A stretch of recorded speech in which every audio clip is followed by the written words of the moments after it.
to leave early receding as the night went on. They had been there for hours when Peter asked her to take a walk, pulling her to the edge of Kyle's backyard, his hand firm around hers.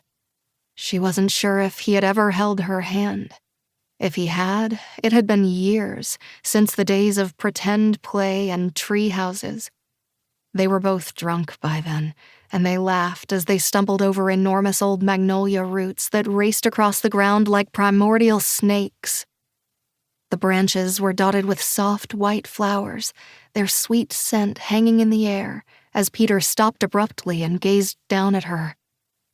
A preemptive sadness cut through the haze of alcohol. She knew what he was doing. She was leaving in 5 days for New York to attend Summer Start, a 6-week program for incoming freshmen at NYU. This would be their first summer apart. The first summer in years they wouldn't be counselors together at Camp Stanton Meadows, where they had cemented their friendship as kids, sitting on warm grass under a glittering sky, drinking flat Cokes from the camp store. Louise knew he was going to tell her goodbye, or good luck, or some other horribly meaningless phrase that would signify the end of the world they had shared since childhood. But when he looked at her, there was no sadness, only a question. "I think, maybe, I love you," Peter said. Louise's mouth curved up into a smile even as it hit her that he wasn't joking. After all these years, she knew what his voice sounded like when he was being real. The pause lasted for hours. Music from the party shook the ground beneath them. There were loud splashes from the pool, the distant sounds of glass breaking inside. She wanted to turn away, but he held her eyes in a way that made it impossible. "Oh, right," she finally said, widening her smile.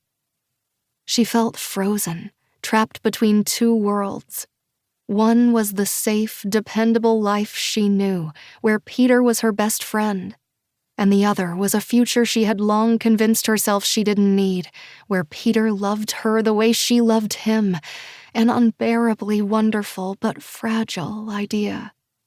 She grasped for words that could diffuse the tension, though she knew how false they would sound. "Isn't that how it always goes in the movies? Graduation party declaration of love?" Peter watched her, his expression still hopeful. But then, his entire body seemed to fold inward.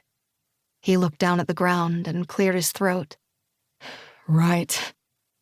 When he looked back up at her, he was smiling, but even in the dark, she could tell it wasn't genuine. "You're too smart to fall for it, though." He glanced back toward the house, the boisterous noise of their classmates. "I need another drink. You want one?" She nodded blankly, and he turned and walked back to the party. In the car, Louise opened her eyes. With a shaking hand, she groped for her seatbelt.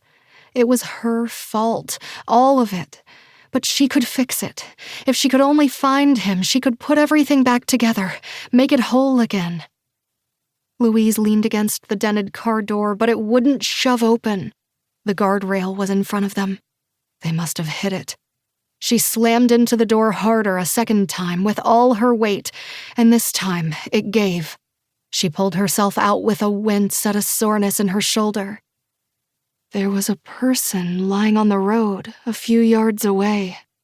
She felt herself sway and grabbed for the car frame, her whole body trembling as comprehension roared toward her like a freight train.